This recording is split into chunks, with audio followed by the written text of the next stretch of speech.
Students आज हम बात करेंगे कि 15 डेज और बचे हैं बोर्ड एग्जाम में। ऐसे में सर बहुत ज्यादा टेंशन हो रही है, केमिस्ट्री के टेंशन को कैसे टैकल करें। सर मैं बोर्ड एग्जाम में टॉपर बनना चाहता हूं और उन बच्चों के लिए भी ये सेशन है जो बच्चे अभी तक कुछ नहीं पढ़ पाए, जिनके मन में एक डर सता रहा है कि सर मेरा क्या होगा। और ये वीडियो उन बच्चों के लिए भी है जो ना इधर के ना उधर के बीच में जिनकी नाव चल रही है। तो चलिए स्टार्ट करते हैं। लास्ट 15 डेज आपको मेरे अकॉर्डिंग चलना है। इट इज 100% श्योर दैट कि बहुत अच्छे मार्क आप गेन कर पाओगे। इवन केमिस्ट्री की बात करूं तो चलिए भाई स्टार्ट करते हैं। बोर्ड स्टूडेंट्स के लिए सबसे पहले तो एक सबसे बड़ी मिस्टेक है जिसे मोस्ट ऑफ द स्टूडेंट्स करते हैं। वो मिस्टेक क्या है? Study 100%, revision 0%। भाई वो पढ़ते तो 100% हैं, लेकिन जब हम बात करते हैं रिवीजन की तो वो 0 बटा सन्नाटा हो जाते हैं। मतलब उनको लगता है कि क्या यार एक ही चीज बार बार पढ़ूं, यार बोरियत हो रही है। लेकिन एक बात आपको बताना चाहूंगा मेरे भाई कि बोरियत भले होती है, किसी भी चीज को अगर आपको आसान करना है तो बार बार रिपीट करने की नीड पड़ेगी। आप जिस रास्ते से एक बार गए, आप पूछ कर गए, दोबारा जाते हो बिना पूछे जाते हो, तिबारा जाते हो, कहीं भी दिमाग रहे पहुंचते वहीं पे हो। तो भैया रिपीटिशन इज द बेस्ट की फॉर गेनिंग सक्सेस। तो रिवीजन क्यों नहीं कर रहे हो? हर एक टॉपर से बात करोगे तो बोलेगा reading a book many time is much better than reading many book one time. तो मैं भी वही कहता हूं भाई, स्टडी भले कम करो पर जितनी स्टडी की हो उसको डाइजेस्ट तो कर लो यार, रिवीजन की नीड तो पड़ेगी। तो सबसे बड़ी गलती ये नहीं करनी है। और अब हम बात करते हैं केमिस्ट्री के मार्क वेटेज की। अगर हम बात करें केमिस्ट्री के मार्क वेटेज की, 50% आपको ऑर्गेनिक केमिस्ट्री, 20% इनऑर्गेनिक चाचा, और सबसे इंपॉर्टेंट कह सकते हैं सबसे आसान स्कोर करने में फिजिकल केमिस्ट्री, जिसको 30% अप्रोक्सीमेट वेटेज है। अब आप ये भी समझ चुके होंगे, ये जानना आपके लिए कितना जरूरी है कि कहां पर कितना टाइम देना है। ज्यादा से ज्यादा टाइम ऑर्गेनिक को देना है भाई, सबसे ज्यादा कंफ्यूजिंग यही है। चलो भाई आगे बढ़ते हैं। बात करें अगर पेपर लेवल की तो एक बात सबको समझनी होगी, जब बात करते हैं बोर्ड एग्जाम की, किसी भी स्टेट का बोर्ड हो, कोई भी बोर्ड हो, even CBSE, ISC, UP, Bihar board, even कोई भी बोर्ड हो भाई, रिपीटेड क्वेश्चन जरूर आने होते हैं। अब पेपर का जो पैटर्न है, कोई भी बोर्ड एग्जाम का पेपर ऐसा नहीं बनता कि वो तुम्हें फेल करने के लिए बनाया गया हो।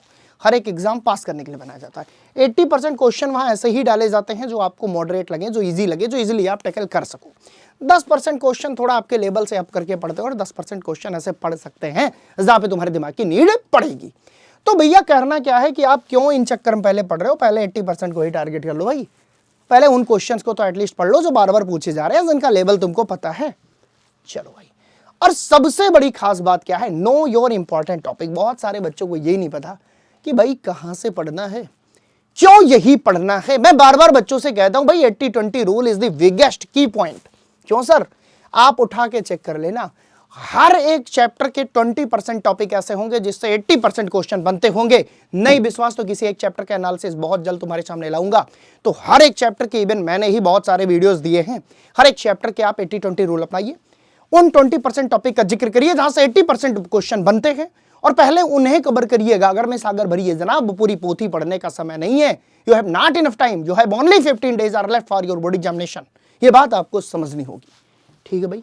उसके बाद भैया आपको करना क्या है? 3 प्रकार के चैप्टर होते हैं आपकी नजर में। एक होते हैं स्ट्रॉन्ग चैप्टर जो आपको बहुत अच्छे से आते हैं, एक होते हैं मॉडरेट चैप्टर जो कहते हो कुछ आते हैं कुछ नहीं आते भाई, और एक होता है आपका वीक चैप्टर जो कहते हो यार इसमें बस भगवान किसी तरह वही क्वेश्चन फंस जाए जो मुझे आता है तो नैया पार हो जाएगी। अब मेरी बात ध्यान से सुनना, जब हम बात करते हैं स्ट्रॉन्ग चैप्टर की तो उसे किसी लेक्चर की नीड नहीं है, केवल PIQs लगा लो और टेस्ट दे दो भाई, उसके तुम्हारा बेड़ा पार हो जाएगा। लेकिन when we talk about moderate chapter, one shot देख लेना भाई, क्योंकि कुछ ऐसे भी टॉपिक्स हैं जिनको सुनकर कुछ तो एग्जाम में लिखोगे, कुछ नहीं से कुछ तो बेहतर है। बिल्कुल सर। वहीं पर बात करें वीक चैप्टर की तो केवल PYQ का रिवीजन करना कि उसमें से अगर क्वेश्चन आए तो मैं कर ले जाऊं, क्योंकि नया तो तुम वैसे भी नहीं पढ़ पाओगे, क्योंकि इससे तुमको लगता था डर। ठीक है सर, चलो भाई ये भी हमारी बात क्लियर हो गई। अब हम बात करते हैं choose fix questions right again and again. भाई कुछ ऐसे क्वेश्चन हर एक बोर्ड के हर एक सब्जेक्ट में होते हैं, केमिस्ट्री में भी है, जो आने फिक्स है। अपने टीचर से मिलिए, अपने मेंटर से मिलिए, जिससे आप पढ़ रहे हो उससे मिलिए, या खुद एनालिसिस करिए और उनका एनालिसिस करके चयन करिए कि भाई ये क्वेश्चन हर बार आता है, इससे तो जरूर पढ़कर जाना है, किसी भी कीमत पे उसे तुम छोड़ नहीं सकते। तो ये भी आपको समझना होगा। वहीं पर बात करें अगर ऑर्गेनिक केमिस्ट्री पर स्पेशल फोकस की नीड है, if you want to take best score in the chemistry then you must have knowledge about the organic chemistry, because सबसे ज्यादा जो वेटेज है वो है ऑर्गेनिक का। नेम्ड रिएक्शन बार बार पढ़ना पड़ेगा, बार बार पढ़ना पड़ेगा। Chemical conversion, what happen, how will you obtain complete the following reactions, ऐसे वो क्वेश्चंस जो बार बार पूछे उन पे प्रैक्टिस करनी पड़ेगी। करूंगा सर, बिल्कुल क्यों नहीं करूंगा। इंपॉर्टेंट टेस्ट देना होगा, ज़्यादा से ज़्यादा बोर्ड ओरिएंटेड टेस्ट में आपको बैठना होगा। अच्छा सर, और न्यूमेरिकल प्रैक्टिस के लिए फिजिकल केमिस्ट्री में अगर चाहते हो स्कोर करना तो कुछ फार्मूला सीट फॉलो करो और बार बार उन पे 5-5 7-7 न्यूमेरिकल लगाओ और आंसर तक जाना, अधूरे में रास्ता छोड़ मत देना। क्योंकि बेटा मैंने बहुत सारे ऐसे स्टूडेंट देखे न्यूमेरिकल लिखाते हैं, फार्मूला रखते हैं, सारी वैल्यू रखते हैं, आंसर नहीं पाते। तो ये गलती भी तुमको नहीं करनी।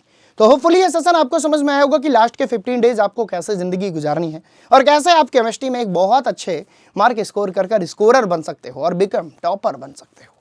This is all about today. Hopefully ये सेशन आपके लिए बहुत ज़्यादा अच्छा लगा होगा और जो भी हेल्प इससे मिली तो नीचे कमेंट सेक्शन में कमेंट करना अगला वीडियो किस टॉपिक पे चाहिए। Thank you so much.